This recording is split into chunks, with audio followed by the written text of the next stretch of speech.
북한이 세계 최강이라고 자랑하던 사중 방공망, 그 철통 같은 하늘을 뚫은 건 최신 스텔스기도, 순항미사일도 아니었습니다. 100만 원이면 살 수 있는 중국산 민간 드론이었습니다. 그리고 그 장난감 같은 드론 하나 때문에 28년간 조국의 하늘을 지킨 대좌 계급의 군인이 목숨을 걸고 도망쳐야 했습니다. 과연 그날 밤 무슨 일이 벌어졌고 왜 그는 가족까지 버려야 했을까요? 지금부터 그 이야기를 들려드리겠습니다. 이 영상이 도움이 되셨다면 구독과 좋아요 부탁드립니다. 2025년 9월 27일 새벽 3시 47분 개성시 장풍군 상공. 그날 밤 레이더에 뭔가 잡혔습니다. 처음엔 새인 줄 알았어요. 저고도로 천천히 움직이는 작은 점. 우리 레이더로는 잘 안 잡히는 크기였거든요. 그런데 그게 새가 아니었습니다. 드론이었어요. 그것도 100만 원짜리. 중국산 누구나 살 수 있는 민간용 드론. 그 조그만 게 김정은 원수님의 사중 방공망을 뚫었습니다. 세계 최강이라고 물샐 틈 없다고 그렇게 자랑하던 우리 방공망을요. 그리고 그날 이후 제 동료들이 하나씩 사라지기 시작했습니다. 저는 조선인민군 방공부대에서 28년을 복무한 군인입니다. 대좌 계급으로 개성방공연대 참모장까지 올라갔어요. 아버지도 6.25 때 인민군으로 참전하신 분이고 저도 평생을 조국의 하늘을 지키는 일에 바쳤습니다. 그런데 그 조국이 저를 죽이려 했습니다. 100만 원짜리 드론 하나 못 잡았다고. 이건 제가 직접 겪은 이야기입니다.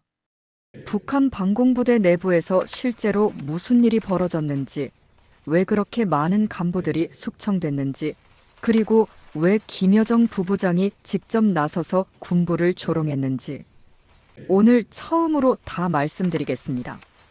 여러분, 북한 방공망이 얼마나 촘촘한지 아십니까?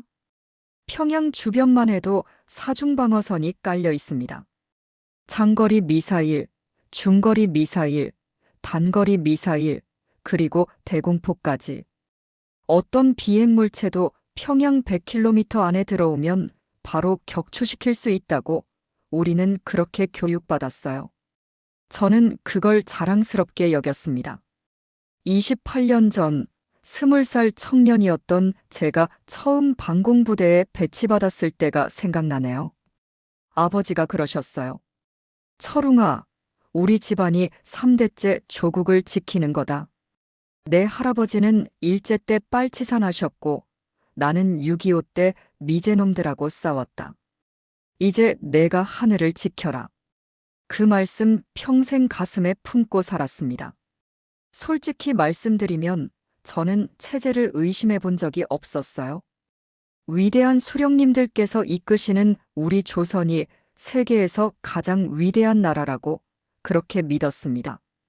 남한은 미제의 식민지고 언젠가 우리가 해방시켜줘야 할 불쌍한 동포들이 사는 곳이라고요. 방공부대에서 일하면서 그 믿음은 더 강해졌어요. 우리가 가진 장비들, 훈련 수준, 실시간 감시 체계. 정말 대단했거든요. 적어도 저는 그렇게 생각했습니다. 그런데 2024년 10월, 모든 게 바뀌었습니다. 그날 새벽 긴급 소집 명령이 떨어졌어요. 저는 당시 개성방공연대 참모장이었는데 갑자기 평양으로 오라는 겁니다. 이유도 모른 채 군용차를 타고 4시간을 달렸어요. 평양에 도착하니까 분위기가 심상치 않았습니다. 방공사령부 간부들이 다 모여 있었어요. 그것도 대좌급 이상만. 뭔가 큰일이 났구나 직감했죠. 회의실에 들어가니까 대형 스크린에 영상 하나가 떠 있었습니다. 평양 상공을 찍은 열상 카메라 영상이었어요. 그 영상에 뭔가 날아다니고 있었습니다. 작은 점 하나가 평양 시내 위를 빙빙 돌고 있었어요. 이게 뭔지 알겠나? 사령관 동지가 물었습니다. 아무도 대답을 못했어요. 남조선 무인기다. 10월 3일부터 10일까지 세 차례나 우리 수도 상공을 날아다녔다. 김일성 광장 위로, 당 중앙위원회 청사 위로. 그리고 우리는 한 대도 못 잡았다. 그 순간 회의실이 얼어붙었습니다. 당 중앙위원회 청사라면 거기가 어딘지 아시죠? 원수님께서 직무하시는 곳입니다. 그 위를 적의 무인기가 날아다녔다는 거예요. 저는 처음에 믿기지 않았습니다. 우리 방공망이 그렇게 허술할 리가 없다고 생각했거든요. 그런데 더 충격적인 건 그 다음이었어요. 며칠 뒤 원수님께서 직접 주재하시는 국방 및 안전 분야 협의회가 열렸습니다. 저 같은 대좌급은 참석할 수 없는 회의예요. 장성급 이상만 들어가는. 하지만 회의 내용은 금방 퍼졌습니다. 원수님께서 경로하셨다고 합니다. 어떻게 적 무인기가 내 머리 위를 날아다녔는데 아무도 몰랐단 말인가. 그 자리에서 방공사령관이 직접 문책을 받았다고 해요. 그리고 그날 이후로 간부들이 하나씩 사라지기 시작했습니다. 처음엔 혁명하라고 했어요. 사상이 흔들렸으니 농촌이나 탄광에 가서 노동을 통해 다시 단련하라는 거죠. 북한에서는 흔한 일이에요. 그런데 혁명화 간 사람들이 돌아오질 않았습니다. 한 달, 두 달이 지나도 소식이 없었어요. 가족들이 면회를 가도 못 만나게 하고, 나중에 알고 보니 그중 몇 명은 정치범 수용소로 갔더라고요. 저는 그때까지도 그 사람들이 잘못했겠지 하고 생각했어요. 나는 열심히 하면 되겠지 하고. 하지만 정말 무서운 건 그 다음에 일어났습니다. 2024년 11월, 김여정 부부장께서 담화를 발표하셨어요. 여러분도 뉴스에서 보셨을 겁니다. 그 담화에서 김여정 부부장이 뭐라고 했는지 아세요? 물샐 틈 없는 방공망을 떠들어대던 군부가 군부를 직접 조롱한 겁니다. 원수님 여동생이, 당 부부장이 공개적으로 군부를 비웃었어요. 그것도 전 세계가 보는 데서. 군인들 사이에서 충격이 엄청났습니다. 평소에 군에 대한 비판은 내부에서만 조용히 하거든요. 아무리 잘못해도 군의 위신은 세워줘야 하니까. 그런데 이번엔 달랐어요. 당이 군을 믿지 않는다는 신호였습니다. 저는 그때 처음으로 불안해졌어요. 내가 아무리 열심히 해도 이 상황에서 살아남을 수 있을까? 그리고 그 불안은 현실이 됐습니다. 2025년 9월 27일, 개성상공에 또 드론이 나타났거든요. 이번엔 제가 직접 대응 책임자였습니다. 저는 개성방공연대 지휘소에서 당직 근무 중이었습니다. 밤 근무는 되게 조용해요. 가끔 철새떼가 레이더에 잡히면 확인하고 별일 없으면 보고서 쓰고 28년 동안 수백 번은 섰을 당직이었습니다. 그날도 그럴 줄 알았어요. 새벽 3시 47분. 레이더 병사가 저를 불렀습니다. 참모장 동지, 이상한 게 잡힙니다. 화면을 봤어요. 작은 점 하나가 남쪽에서 북쪽으로 천천히 이동하고 있었습니다. 고도 300m 정도. 속도는 시속 80km쯤. 새 아니냐. 새치고는 비행 패턴이 이상합니다. 일정한 속도로 직선 비행 중입니다. 가슴이 철렁했습니다. 그때도 이렇게 시작됐다고 했어요. 1년 전 평양 사건이 떠올랐거든요. 작은 점, 적어도 느린 속도. 저는 즉시 비상을 걸었습니다. 전부대 경계 태세, 대공하기 조준 준비.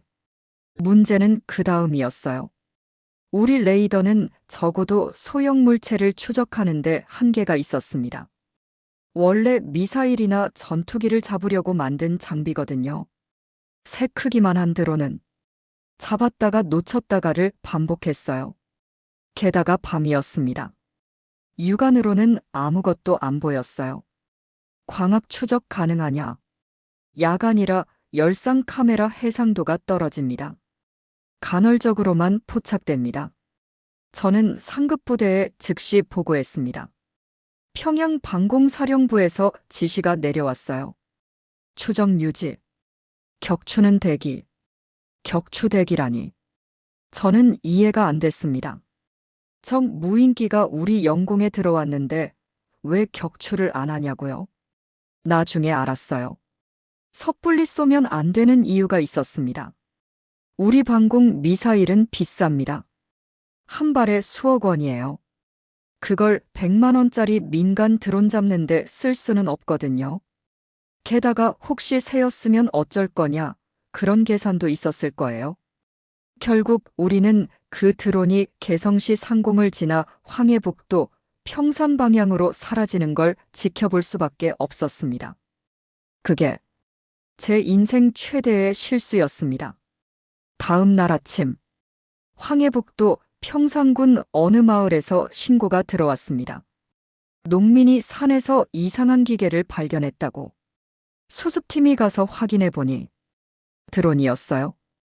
중국산 스카이워커 타이탄이라는 기종이었습니다. 나중에 남한 뉴스에서도 나왔죠. 알리익스프레스에서 100만 원이면 살 수 있는 민간용 드론이라고. 여러분, 100만 원이 얼마인지 아세요? 북한에서는 큰 돈이지만 남한에서는 직장인 월급의 10분의 1도 안 되는 돈이잖아요. 그 돈으로 살 수 있는 장난감 같은 게 우리 사중 방공망을 뚫은 겁니다. 드론을 회수해서 분해해봤습니다. 충격적이었어요. 비행 조종 장치는 픽스호크라는 범용 제품이었어요. 드론 동호인들이 취미로 쓰는 거라고 하더라고요. 수신기는 플라이스카이라는 중국산 저가품. 개당 2-3만 원짜리. 카메라도 런캠이라는 레이싱 드론용 소형 카메라였어요. 군용 장비가 하나도 없었습니다. 어떤 나라 군대도 이런 조잡한 장비로 정찰 작전을 하진 않아요. 암호화 통신도 없고 전파 교란 대응 기능도 없고 정말 아마추어가 만든 수준이었습니다. 그런데 그게 우리 방공망을 뚫었어요. 저는 그 드론 잔해를 보면서 처음으로 이런 생각을 했습니다. 우리가 그동안 뭘 지켜온 거지? 이틀 뒤 보위부 조사관들이 부대로 들이닥쳤습니다. 새벽 5시였어요. 잠을 자다가 문 두드리는 소리에 깼습니다. 리처룽 대좌, 보위부다. 조사받아야 한다. 심장이 멎는 줄 알았습니다. 보위부 조사. 북한에서 이 말이 얼마나 무서운지 아시는 분들은 아실 거예요. 한번 끌려가면 무사히 나오는 사람이 드뭅니다. 조사실로 끌려갔습니다. 거기서 12시간 동안 신문을 받았어요. 왜 격추하지 않았나? 상급 부대 지시를 기다리라고 해서. 지시 없으면 적 무인기를 그냥 보내도 되나? 그게 아니라 내가 잠을 잤나? 아니면 적과 내통했나? 내통이라니. 저는 28년간 충성을 바친 군인입니다. 아버지도 6.25 참전용사고요. 그런 저한테 적과 내통했냐고 물은 겁니다. 그때 처음으로 느꼈어요. 이 나라에서 아무리 충성해도 소용없구나. 뭔가 잘못되면 누군가는 책임을 져야 하고 그 누군가로 내가 찍히면 끝이구나. 조사는 열흘간 계속됐습니다. 매일 아침 보위부로 끌려가서 밤늦게까지 같은 질문을 반복해서 받았어요. 잠도 제대로 못 자고 밥도 제대로 못 먹고 그 와중에 동료들이 하나씩 사라졌습니다. 연대장이 먼저 끌려갔어요. 그 다음엔 작전과장, 정보과장, 방공연대 간부 절반이 조사를 받았습니다. 아내한테는 말을 못했어요. 매일 회의 때문에 늦는다고만 했습니다. 하지만 아내도 뭔가 느꼈겠죠. 제가 날이 갈수록 초췌해졌으니까. 아내가 병원에서 일하는데 거기서 들은 소문을 전해줬어요. 여보, 병원에서 그러는데 방공부대 간부들 명단이 돌고 있대. 숙청 명단이라고. 숙청. 그 단어를 들었을 때 온몸에 소름이 돋았습니다. 2026년 1월 4일. 또 드론이 떴습니다. 이번엔 인천 강화군에서 출발해서 개성, 황해북도, 평산까지 비행했다고 해요. 우리 부대는 이번엔 격추에 성공했다고 보고했습니다. 하지만 이미 늦었어요. 2024년 평양 사건, 2025년 9월 개성 사건. 두 번이나 놓쳤으니까. 한 번 잡았다고 그동안의 실패가 없어지는 게 아니었습니다. 그리고 1월 10일, 조선인민군 총참모부에서 성명을 발표했습니다. 남한 무인기를 격추했다고 대가를 치르게 될 거라고. 저는 그 뉴스를 보면서 이상한 느낌이 들었어요. 왜 하필 지금 발표하지? 1월 4일에 격추했으면 바로 발표하면 되잖아요. 왜 6일이나 지나서 발표했을까? 나중에 알았습니다. 그 시간 동안 내부 숙청이 진행되고 있었던 겁니다. 1월 11일, 김여정 부부장이 담화를 발표했습니다. 저는 조사실에서 그 담화를 들었어요. 보위부 조사관이 일부러 틀어줬거든요. 한국이라는 불량배, 쓰레기 집단. 그런 말들이 나왔어요. 하지만 제가 주목한 건 다른 부분이었습니다. 물샐 틈 없는 방공망을 떠들어대던 군부가 접경 지역에서, 그것도 백주의 발진의 적응으로 국경을 횡단하는 비행물체에 대해 모른다고 잡아떼는 것은 저들 국민들로부터도 욕벌이감이 될 것이다. 군부를 또 조롱한 겁니다. 2024년에 이어 두 번째였어요. 조사관이 저를 보며 말했습니다. 들었나? 김여정 부부장께서 직접 말씀하셨다. 군부가 무능하다고. 너 같은 놈들 때문에 조국이 망신당하고 있다고. 저는 아무 말도 못했습니다. 그때 깨달았어요. 이건 단순히 드론 사건이 아니구나. 당과 군 사이의 권력 싸움이구나. 그리고 나 같은 사람들은 그 싸움의 희생양이 되는 거구나. 2026년 1월 중순. 조사가 끝나고 며칠이 지났습니다. 저는 일단 부대로 돌아왔어요. 하지만 마음은 편치 않았습니다. 조사가 끝났다고 해서 끝난 게 아니거든요. 북한에서는 조사 끝나고 몇 달 뒤에 갑자기 끌려가는 경우도 많아요. 매일 밤 잠을 제대로 못 잤습니다. 새벽에 차 소리만 나도 벌떡 일어났어요. 보위부가 또 왔나? 하고. 아내도 그런 저를 보면서 많이 힘들어했습니다. 그러던 어느 날이었어요. 보위부 내부에 아는 사람이 있었습니다. 군 생활 초기에 같이 훈련받은 동기였는데 그 친구가 보위부로 갔거든요. 가끔 연락은 하고 지냈어요. 그 친구가 몰래 연락을 해왔습니다. 철웅아, 나야. 잠깐 만나자. 평양도 아니고 개성도 아닌 묘향산 근처에서 만났어요. 사람들 눈을 피해서. 그 친구 얼굴이 심각했습니다. 너한테 할 말이 있어서 왔다. 뭔데? 2차 명단에 내 이름이 있어. 2차 명단. 그게 뭔지 저는 바로 알았습니다. 1차 명단은 이미 처리된 사람들이에요. 연대장을 포함해서 10여 명이 정치범 수용소로 갔다는 소문이 돌았거든요. 2차 명단은 그 다음 차례라는 뜻입니다. 얼마나 남았어? 모르겠어. 한 달, 두 달. 원수님, 제가 떨어지면 바로야. 저는 눈앞이 캄캄해졌습니다. 집에 돌아와서 아내를 봤습니다. 아내는 개성인민병원에서 외과 간호장으로 일하고 있었어요. 성실하고 착한 사람이에요. 저랑 25년을 함께 살았습니다. 아내 옆에는 딸이 있었어요. 17살 고등중학교 3학년. 공부를 잘해서 내년에 김일성대 갈 수 있을 거라고 그렇게 기대하고 있었습니다. 그리고 평양에는 아들이 있었어요. 스물셋, 인민군 중위로 복무 중이었습니다. 아들도 저처럼 군인의 길을 선택했어요. 아버지처럼 조국을 지키겠다고 했을 때 얼마나 뿌듯했는지 모릅니다. 그런 가족들을 보면서 저는 결심했습니다. 여기서 죽을 수는 없다. 최소한 아내와 딸이라도 살려야 한다. 그날 밤 아내한테 모든 걸 말했습니다. 여보, 나 2차 명단에 올랐어. 아내 얼굴이 하얗게 질렸습니다. 뭐라고? 그게 무슨? 드론 사건 책임으로. 언제 끌려갈지 몰라. 아내가 울기 시작했어요. 25년 함께 살면서 처음 보는 모습이었습니다. 이 사람이 얼마나 강한 사람인지 저는 알거든요. 6.25 때 태어나신 시어머니를 10년간 병수발하면서도 한 번도 운 적 없는 사람이에요. 그런 사람이 울었습니다. 어떻게? 저는 아내를 안았습니다. 방법이 하나 있어. 뭔데? 탈북이야. 아내가 저를 봤어요. 눈이 휘둥그레졌습니다. 탈북? 미쳤어?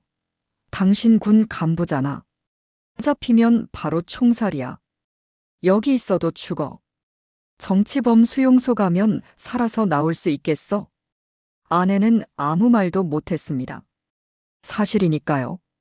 정치범 수용소 간 사람들 중에 살아나온 사람이 얼마나 될까요? 거의 없어요. 문제는 아들이었습니다. 평양에 있는 아들. 군중위로 복무 중인 아들. 제가 탈북하면 아들은 어떻게 될까요? 북한에는 연좌제라는 게 있습니다. 한 사람이 죄를 지으면 가족도 같이 처벌받아요. 아버지가 탈북하면 아들도 군에서 쫓겨나는 정도가 아니라 정치범 수용소로 갈 수 있어요. 저는 밤새 고민했습니다. 아들한테 연락해서 같이 가자고 할까? 아니야. 아들은 평양에 있어. 거기서 개성까지 오는 것도 쉽지 않아. 게다가 군인 신분이라 이동의 자유가 없어. 괜히 연락했다가 들키면 다 같이 죽어. 그렇다고 아들을 두고 갈 수 있을까? 저는 울었습니다. 48년 인생에서 처음으로 밤새 울었어요. 다음 날 아내와 얘기를 나눴습니다. 아들은 연락하면 안 돼. 아내가 말했어요. 눈이 퉁퉁 부어 있었습니다. 밤새 울었나 봐요. 나도 알아. 하지만 연락하는 순간 아들도 위험해져. 지금 아들이 모르고 있으면 최소한 아버지가 도망간 걸 몰랐다고 할 수 있어. 그래야 살 수 있어. 맞는 말이었습니다. 잔인한 선택이었지만 그게 아들을 살리는 유일한 방법이었어요. 저는 결정했습니다. 아내와 딸만 데리고 가기로. 아들은 두고 가기로. 딸한테는 뭐라고 해야 할까요? 17살짜리 아이한테 아버지가 탈북해야 해서 오빠는 두고 간다고 어떻게 말해요? 아내와 상의해서 일단 딸한테는 여행 간다고만 했습니다. 은주야, 다음 주에 친척 만나러 신의주 쪽으로 가야 할 것 같아. 며칠 걸릴 수 있으니까 학교에 미리 말해둬. 딸이 고개를 갸웃거렸어요.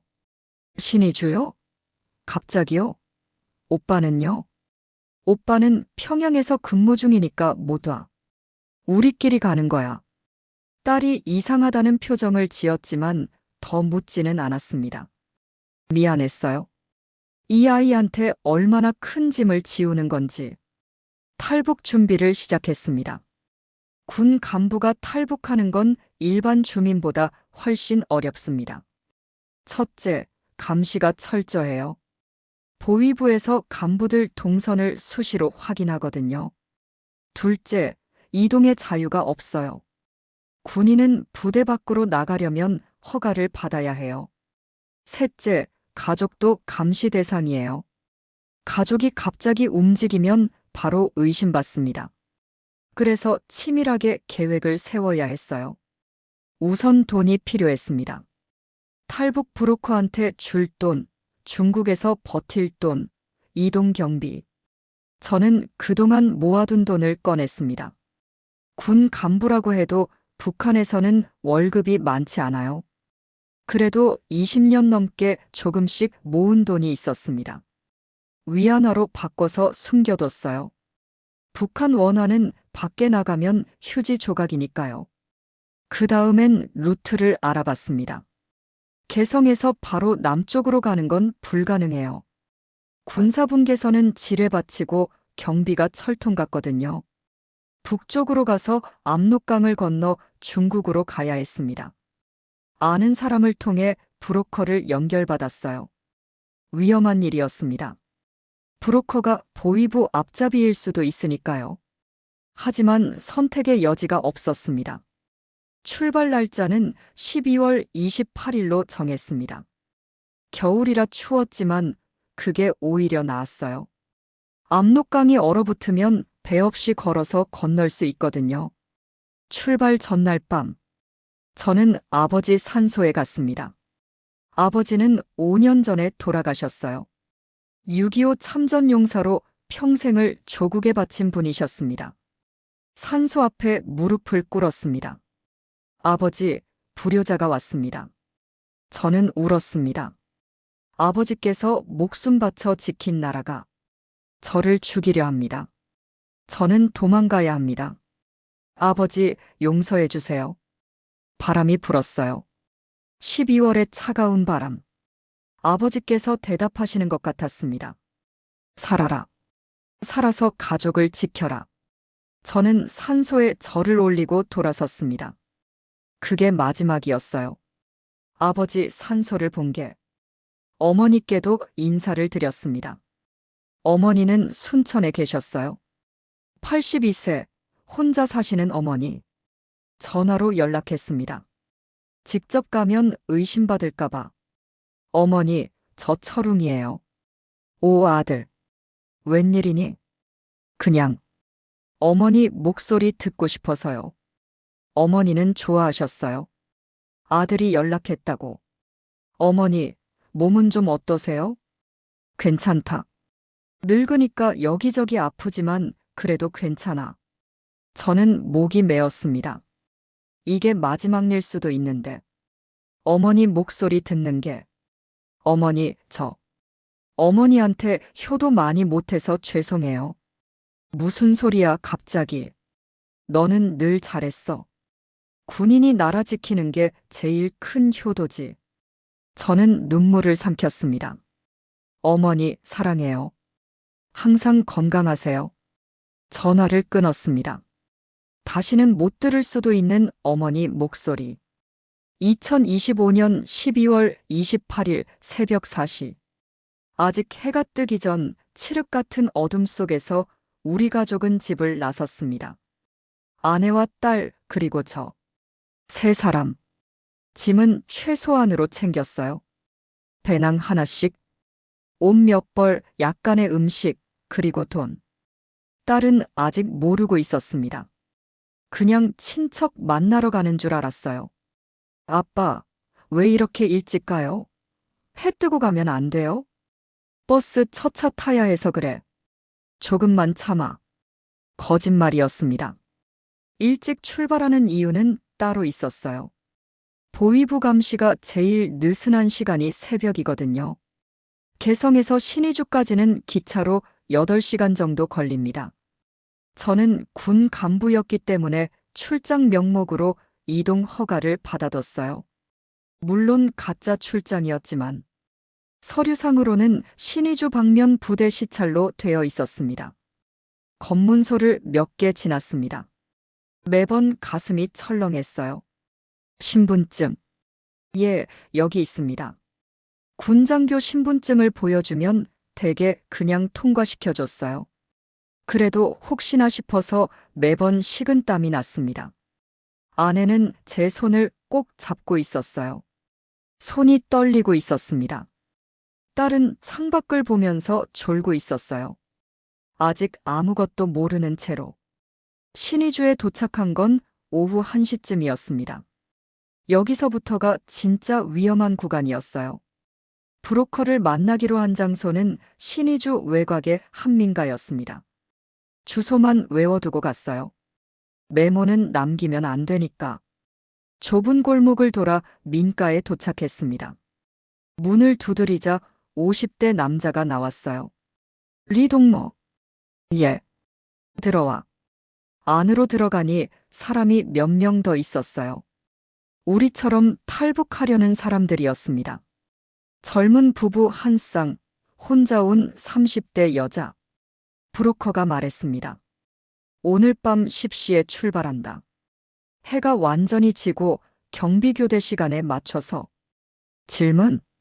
아내가 물었어요. 강은 어떻게 건너요? 걸어서. 얼었다. 얼어붙은 압록강. 걸어서 건넌다. 저는 알고 있었지만 아내는 처음 듣는 얘기였어요. 얼굴이 새파래졌습니다. 얼음이 깨지면요. 안 깨진다. 영하 25도에 일주일 넘게 얼었어. 트럭도 지나다닌다. 밤 10시. 우리는 출발했습니다. 브로커를 따라 압록강 쪽으로 걸었어요. 가로등도 없는 어두운 길을 1시간 넘게 걸었습니다. 그때서야 딸한테 말했습니다. 은주야. 네. 우리 지금 중국으로 가는 거야.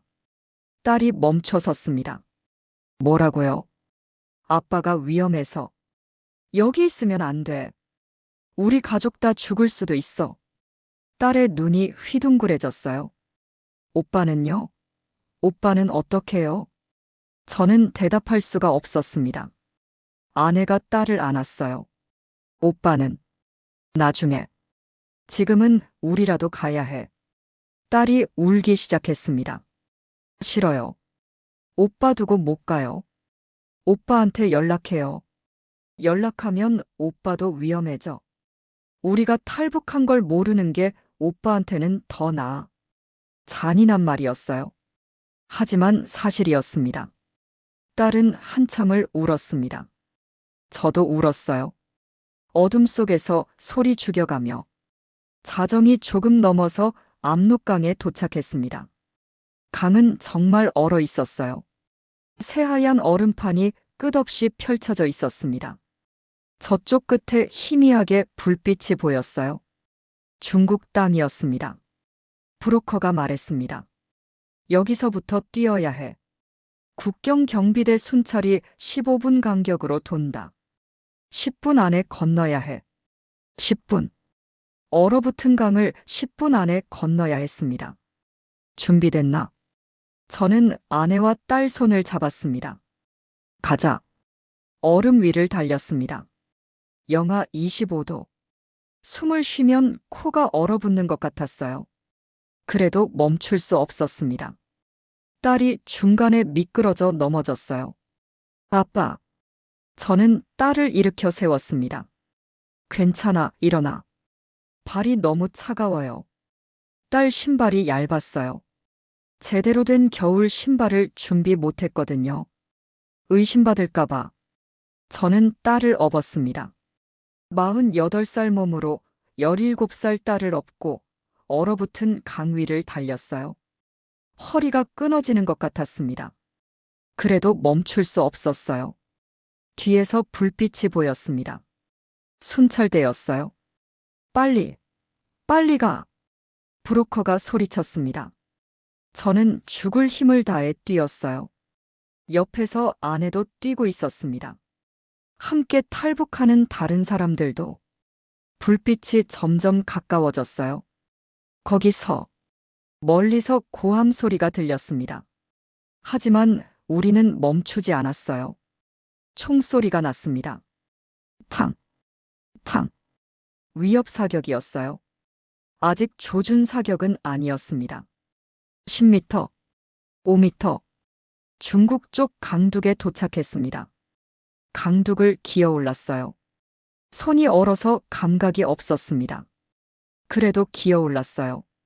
중국 땅에 발을 디딘 순간 저는 무릎이 꺾였습니다.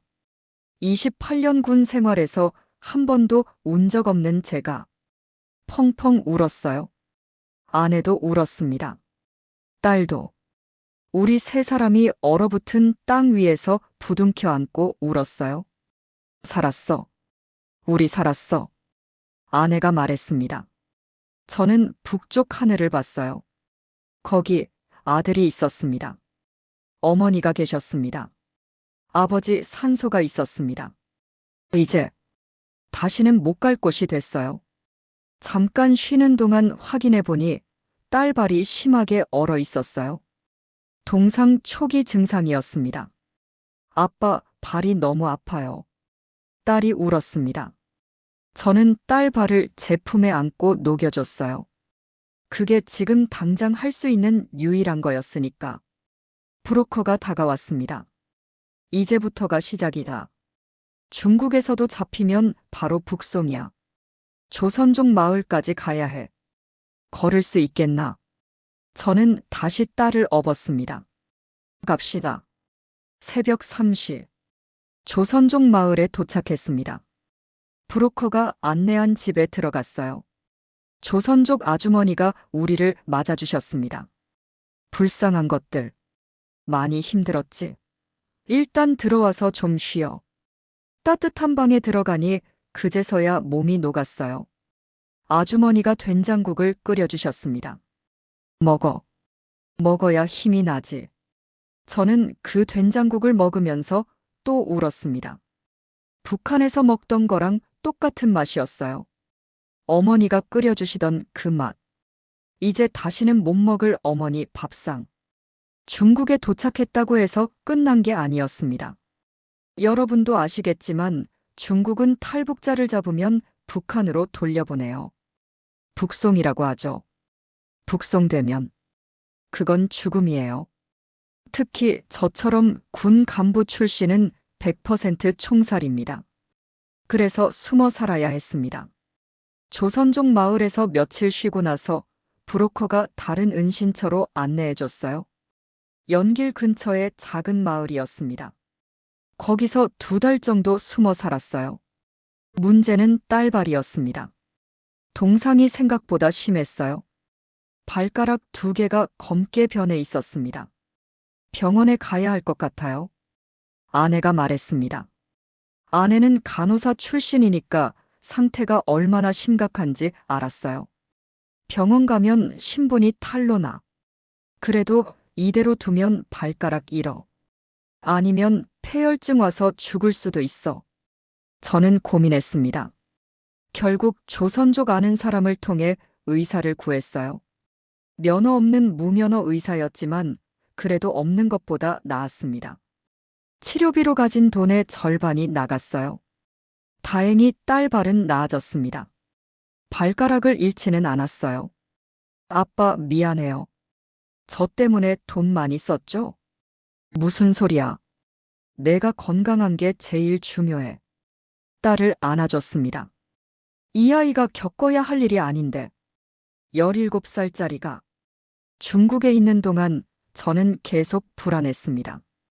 군 간부 출신 탈북자는 북한 공작원들이 특히 집요하게 추적해요. 기밀을 알고 있으니까요. 저도 방공부대에서 일하면서 알게 된 게 많았습니다. 레이더 위치, 미사일 배치, 지휘 체계. 북한 입장에서는 절대 남한에 넘어가면 안 되는 정보들이죠. 그래서 숨어 다녔어요. 한 곳에 2주 이상 있지 않았습니다. 자주 이동했어요. 조선족 마을을 전전하면서. 어느 날은 한밤중에 급하게 이동한 적도 있어요. 보위부 애들이 이 동네 뒤지고 다닌대. 지금 바로 가야 해. 브로커 연락을 받고 짐도 제대로 못 챙기고 뛰었습니다. 그런 생활이 2달. 몸도 마음도 지쳐갔어요. 그 와중에도 뉴스는 챙겨봤습니다. 조선족 집에 TV가 있었거든요. 한국 뉴스가 나왔어요. 2026년 1월 뉴스에서 개성 드론 사건이 나왔습니다. 북한이 한국 무인기를 격추했다고 주장하며 저는 화면을 뚫어지게 봤어요. 그 드론. 그 100만 원짜리 중국산 드론. 그것 때문에 제가 여기까지 온 거예요. 뉴스에서 전문가가 분석하더라고요. 이 드론은 민간용입니다. 군용이 아니에요. 알리익스프레스에서 누구나 살 수 있는. 저는 쓴웃음이 났습니다. 그 장난감 같은 게 우리 방공망을 뚫었어요. 그리고 그 때문에 수십 명의 간부들이 숙청됐고 저는 목숨 걸고 도망쳐야 했어요. 아이러니하죠? 2월 어느 날 브로커가 연락을 해왔습니다. 한국 갈 준비됐나? 드디어 한국으로 가는 루트가 열린 거예요. 어떻게 가요? 동남아 경유해야 해. 중국에서 바로 한국은 못 가. 라오스, 태국 거쳐서. 동남아. 지도로만 보면 엄청 먼 거리였어요. 얼마나 걸려요? 잘 되면 한 달. 안 되면 몇 달. 아내와 딸을 봤습니다. 갈 수 있겠어. 아내가 고개를 끄덕였어요. 여기서 평생 숨어 살 순 없잖아.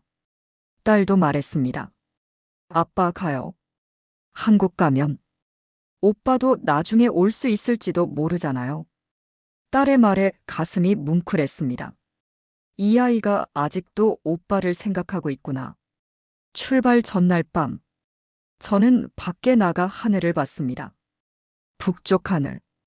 거기 어딘가에 아들이 있었어요. 23살 인민군 중위.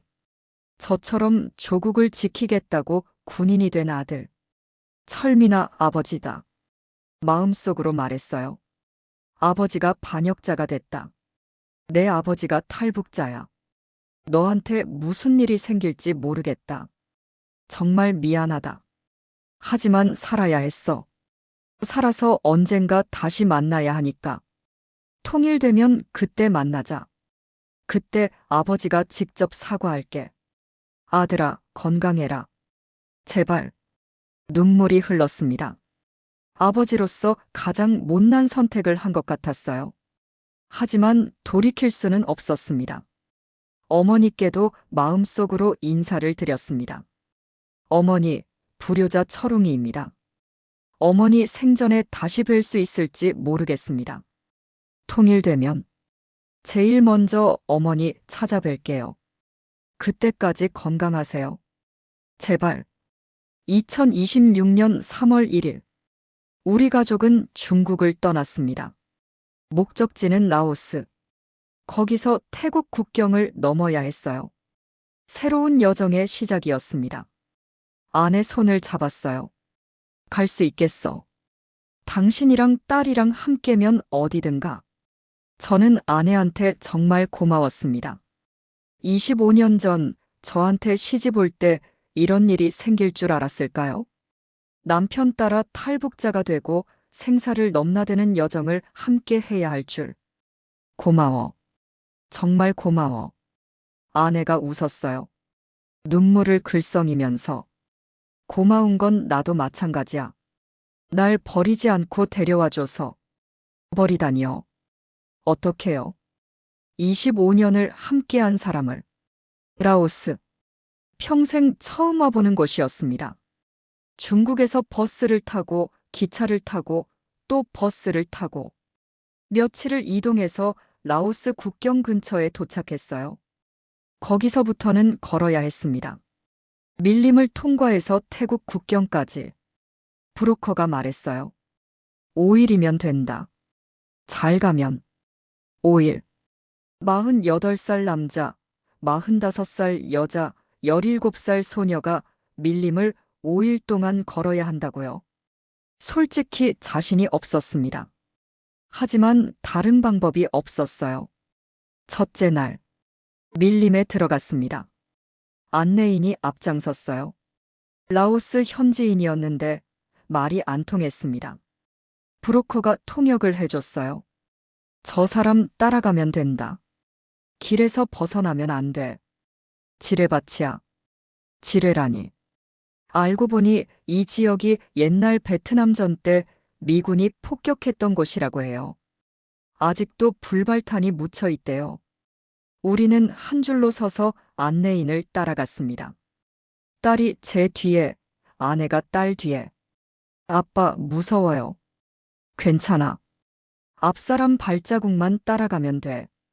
둘째 날, 비가 왔습니다. 열대 지방비는 정말 무서웠어요. 갑자기 하늘이 뚫린 것처럼 물을 퍼붓더라고요. 길이 진흙탕이 됐습니다. 한 발 떼기도 힘들었어요. 발이 푹푹 빠졌습니다. 아내가 넘어졌어요. 여보. 달려가서 일으켜 세웠습니다. 괜찮아? 응, 괜찮아. 아내 무릎이 까져서 피가 났어요. 옷은 진흙투성이가 됐고요. 하지만 멈출 수 없었습니다. 처진 옷을 입고 진흙탕을 걸으며 우리는 계속 앞으로 갔어요. 셋째 날, 음식이 떨어졌습니다. 출발할 때 챙긴 건빵과 물이 바닥났어요. 생각보다 빨리 소진됐습니다. 안내인이 밀림에서 뭔가를 따왔어요. 열매 비슷한 거였는데 이름도 모르는 거였습니다. 먹어도 되는 거야. 브로커가 말했어요. 안내인이 먹으라면 먹어. 저 사람이 제일 잘 알아. 저는 딸한테 먼저 줬습니다. 은주야, 이거 먹어. 아빠는요? 아빠는 괜찮아. 너 먼저 먹어. 배가 고팠지만 딸 먼저였어요. 아버지니까. 넷째 날, 아내가 쓰러졌습니다. 걷다가 갑자기 휘청거리더니 그대로 주저앉았어요. 여보, 여보. 아내가 의식이 희미했습니다. 탈수랑 탈진이었어요. 저는 아내를 업었습니다. 48살 몸으로 아내를 업고 밀림을 걸었어요. 딸이 울었습니다. 엄마, 엄마 괜찮아요? 괜찮아. 엄마 조금 쉬면 돼. 아빠가 업고 갈게. 허리가 끊어지는 것 같았습니다. 다리가 후들거렸어요. 그래도 멈출 수 없었어요. 한 발, 또 한 발. 아내를 업고 밀림을 걸었습니다. 안내인이 물을 찾았어요. 작은 개울이었습니다. 여기 물 있다. 마셔도 된다. 브로커가 말했어요. 저는 아내를 내려놓고 물을 떠왔습니다. 여보, 물 마셔. 조금만 마셔. 아내 입술에 물을 대줬어요. 아내가 조금씩 마셨습니다. 잠시 후 아내가 눈을 떴어요. 여보, 미안해. 내가 짐이 돼서. 무슨 소리야. 조금만 더 힘내. 이제 하루만 더 가면 돼. 아내 손을 꼭 잡았습니다. 25년 전 결혼할 때도 이 손을 잡았어요. 평생 함께 하겠습니다. 그때 한 약속. 여기까지 왔습니다. 이 약속 지키려고. 다섯째 날. 드디어 태국 국경이 보였습니다. 안내인이 멈춰 섰어요. 저기가 태국이다. 나무 사이로 도로가 보였어요. 저 너머가 태국 땅이었습니다. 여기서 내려가면 된다. 조심해라. 국경 경비병 있다. 우리는 조심조심 내려갔어요. 국경을 넘는 순간 갑자기 사람들이 나타났습니다. 태국 경찰이었어요. 손들어. 태국어로 뭐라고 했는데 모르는 말이었어요. 하지만 총을 들고 있으니까 무슨 뜻인지 알았습니다. 우리는 손을 들었어요. 여기서 끝인가? 순간 그런 생각이 들었습니다. 경찰서로 끌려갔습니다. 조사를 받았어요. 통역이 왔는데 한국어를 할 줄 알았습니다. 당신들 북한 사람이야? 예. 왜 여기 왔어? 탈북입니다. 한국에 가고 싶습니다. 경찰들끼리 뭐라고 얘기하더니 통역이 말했어요. 일단 이민국으로 이송될 거야. 거기서 한국 대사관이 연락 올 거야. 한국 대사관. 그 말을 듣는 순간 다리에 힘이 풀렸습니다. 한국 대사관이 온다. 우리를 데려갈 수 있다. 저는 울었습니다. 아내도 딸도. 우리 셋이 경찰서 바닥에서 부둥켜 안고 울었어요. 며칠 후 한국 대사관 직원이 왔습니다. 리철웅 씨 맞으시죠? 예. 고생 많으셨습니다. 이제 저희가 모시겠습니다. 그 말, 이제 저희가 모시겠습니다. 평생 잊지 못할 것 같아요. 저는 그 직원분 앞에서 무릎을 꿇었습니다. 감사합니다. 정말 감사합니다. 직원이 저를 일으켜 세웠어요. 무릎 꿇지 마세요. 당연한 겁니다. 같은 민족이니까요. 같은 민족. 저는 그 말이 그렇게 따뜻하게 느껴질 줄 몰랐습니다. 북한에서 28년간 적이라고 배웠던 남한 사람들이 저를 구해주고 있었어요. 2026년 5월 어느 날, 방콕 공항에 있었습니다. 생전 처음 보는 비행기가 눈앞에 있었어요. 저걸 타고 가요? 딸이 물었습니다. 응. 저걸 타고 한국에 가. 딸 눈이 휘둥그레졌어요. 솔직히 저도 긴장됐습니다. 비행기라는 걸 처음 타보니까요. 북한에서는 비행기 타본 사람이 거의 없어요. 간부들도 기차로 이동하거든요. 비행기는 최고 위층만 타는 거였습니다. 그런 제가 지금 비행기를 탑니다. 한국으로 가는 비행기를. 비행기 안에 앉았습니다. 좌석이 푹신했어요. 북한 기차랑은 비교도 안 됐습니다. 이륙할 때 귀가 먹먹했어요. 딸이 제 팔을 꼭 잡았습니다. 아빠, 무서워요. 괜찮아. 금방 괜찮아질 거야.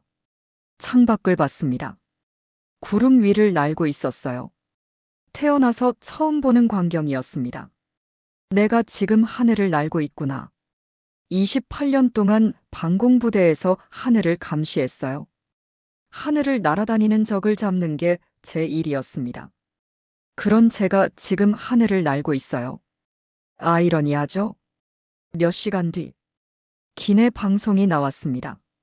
승객 여러분, 잠시 후 인천국제공항에 도착합니다. 인천. 한국 땅 이름이었어요. 저는 가슴이 두근거렸습니다. 아내 손을 잡았어요. 드디어 왔어. 아내가 고개를 끄덕였습니다. 눈물이 글썽이고 있었어요. 딸도 창밖을 보고 있었어요. 아빠, 저기 불빛 되게 많아요. 야경이 보였습니다. 인천과 서울의 불빛들. 북한에서는 볼 수 없는 광경이었어요. 평양도 밤에는 어두운데 여기는 온통 불빛이었습니다. 저게 남한이구나. 내가 평생 적이라고 배웠던 곳이구나. 비행기가 착륙했습니다. 문이 열리고 우리는 천천히 걸어 나갔어요. 계단을 내려가서 한국 땅을 밟는 순간 저는 멈춰 섰습니다. 발밑의 땅을 봤어요. 한국 땅이다. 내가 지금 한국 땅을 밟고 있다. 무릎이 꺾였습니다. 저도 모르게 땅에 무릎을 꿇었어요. 그리고 울었습니다. 48년 인생에서 가장 많이 운 순간이었어요. 공항에서 국정원 직원들이 마중 나와 있었습니다. 리처룽 씨 가족분들 맞으시죠? 환영합니다. 한국에 오신 걸 환영합니다. 그 말, 환영합니다. 북한에서는 들어본 적 없는 말이었어요. 저는 다시 울었습니다. 직원이 말했어요. 울지 마세요. 이제 안전합니다. 여기서는 아무도 해치지 않아요. 안전하다. 얼마 만에 듣는 말일까요? 5개월 동안 매일 목숨을 걸고 도망 다녔어요. 매일 밤 내일 잡히면 어떡하지 하고 잠을 못 잤어요. 그런데 이제 안전하다고요. 저는 그 직원분한테 절을 했습니다. 감사합니다. 살려주셔서 감사합니다. 공항에서 차를 타고 어디론가 갔습니다. 나중에 알았어요. 하나원이라는 곳으로 가는 거였습니다. 탈북자들이 한국에 적응하는 법을 배우는 교육시설이에요. 차 안에서 창밖을 봤습니다. 도로가 너무 깨끗했어요. 차들이 줄지어 달리고 있었고 가로등이 환하게 켜져 있었습니다. 아빠, 여기 진짜 남한이에요? 딸이 물었습니다. 응. 왜 이렇게 밝아요? 평양보다 더 밝은 것 같아요. 저는 대답할 수 없었습니다. 이게 현실이구나. 북한에서 배운 거랑 완전히 다르구나. 새벽에 하나원에 도착했습니다. 방을 배정받고 짐을 풀었어요. 방이 따뜻했습니다. 난방이 잘 됐어요. 침대가 있었어요. 푹신한 침대. 북한에서는 간부여도 침대 쓰는 사람이 드물어요. 대부분 온돌방에서 자거든요. 딸이 침대에 누웠습니다. 아빠, 침대 되게 폭신해요. 그렇지? 아내도 방을 둘러봤어요. 여보, 여기 화장실에 온수 나와. 온수. 24시간 나오는 온수. 북한에서는 상상도 못할 일이었습니다. 저는 창밖을 봤어요. 해가 뜨고 있었습니다. 한국에서 맞는 첫 아침. 살았구나. 우리 가족이 살았구나. 그날 밤 저는 홀로 창밖을 봤습니다. 북쪽 하늘을 봤어요. 거기 어딘가에 아들이 있었습니다. 철민아. 마음속으로 불렀어요. 아버지가 한국에 왔다. 적의 나라에. 반역자가 됐어. 너한테 무슨 일이 생겼을까? 아버지 때문에 고통받고 있을까? 미안하다. 정말 미안하다. 하지만 언젠가 통일이 되면 그때 꼭 만나자. 아버지가 직접 무릎 꿇고 사과할게. 그때까지 버텨다오. 제발. 눈물이 흘렀습니다. 한국에 왔지만 아들 생각은 잠시도 멈추지 않았어요. 어머니도 생각났습니다. 82세 어머니. 순천에 혼자 계신 어머니. 어머니, 불효자가 살아 있습니다. 어머니 생전에 다시 뵐 수 있을지 모르겠습니다. 통일되면 제일 먼저 찾아뵐게요. 그때까지 건강하세요. 어머니. 저는 그날 밤 한숨도 못 잤습니다. 기쁨과 슬픔이 뒤섞인 밤이었어요. 하나원에서 3개월을 보냈습니다. 한국 생활에 적응하는 법을 배웠어요. 은행 이용하는 법, 대중교통 타는 법, 인터넷 쓰는 법.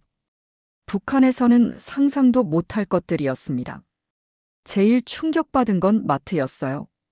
하나원 교육 중에 마트 견학을 갔거든요. 문을 열고 들어가는 순간 저는 멈춰 섰습니다. 물건이 넘쳐났어요. 과일, 채소, 고기, 생선, 과자, 음료수. 끝이 안 보였습니다. 북한에서는 배급이 제대로 안 나와요. 간부도 마찬가지예요. 장마당에서 사야 하는데 물건이 늘 부족했거든요. 그런데 여기는 저는 쌀 코너 앞에서 한참 서 있었습니다. 쌀이 산더미처럼 쌓여 있었어요. 10kg, 20kg 포대가 줄지어 있었습니다. 이걸 그냥 사면 되는 거야? 저도 모르게 눈물이 났어요. 옆에 있던 직원이 물었습니다. 왜 우세요? 쌀이 이렇게 많은 건 처음 봐서요. 직원이 제 등을 토닥여줬습니다. 앞으로는 마음껏 드세요. 여기서는 쌀 부족할 일 없어요. 어느 날 하나원 휴게실에서 TV를 보고 있었어요. 뉴스가 나왔습니다. 북한이 주장한 개성 무인기 사건, 민간 드론으로 밝혀져. 저는 화면에서 눈을 뗄 수 없었습니다. 뉴스에서 드론 사진이 나왔어요. 제가 직접 봤던 그 드론이었습니다. 스카이워커 타이탄. 중국산 민간용 드론. 기자가 설명하더라고요. 이 드론은 알리익스프레스에서 100만 원 정도면 구입할 수 있는 민간용 드론입니다. 비행 조종 장치도 동호인들이 쓰는 범용 제품이고 카메라도 레이싱 드론용 저가 제품입니다. 군용으로는 전혀 부적합한 사양입니다. 저는 쓴웃음이 났습니다. 저 장난감 같은 게, 저 100만 원짜리가 제 인생을 완전히 바꿔놓았어요. 저 때문에 제 동료들이 숙청됐고 저는 목숨 걸고 도망쳐야 했어요. 그리고 제 아들은 아버지 잃은 아이가 됐어요. 뉴스 마지막에 기자가 말했습니다. 이 드론을 누가 보냈는지는 아직 밝혀지지 않았습니다. 군이 보냈는지, 민간인이 보냈는지, 심지어 북한의 자작극인지도 확인되지 않았습니다. 누가 보냈는지 모른다고요. 저는 화면을 보면서 생각했어요. 그래요. 누가 보냈는지 몰라요. 하지만 그 드론 하나가 뭘 보여줬는지는 알아요. 세계 최강이라던 북한 방공망의 실체를요. 100만 원짜리 민간 드론도 못 잡는 그 허술한 방공망을요. 하나원 교육이 끝나고 우리 가족은 서울 근처에 집을 얻었습니다. 작은 아파트였어요. 방 2개짜리. 처음 집에 들어갔을 때 아내가 말했습니다. 여보, 우리 집이야. 우리 집. 우리 집. 누가 빼앗아가지 않는 우리만의 공간. 북한에서는 집도 국가거거든요.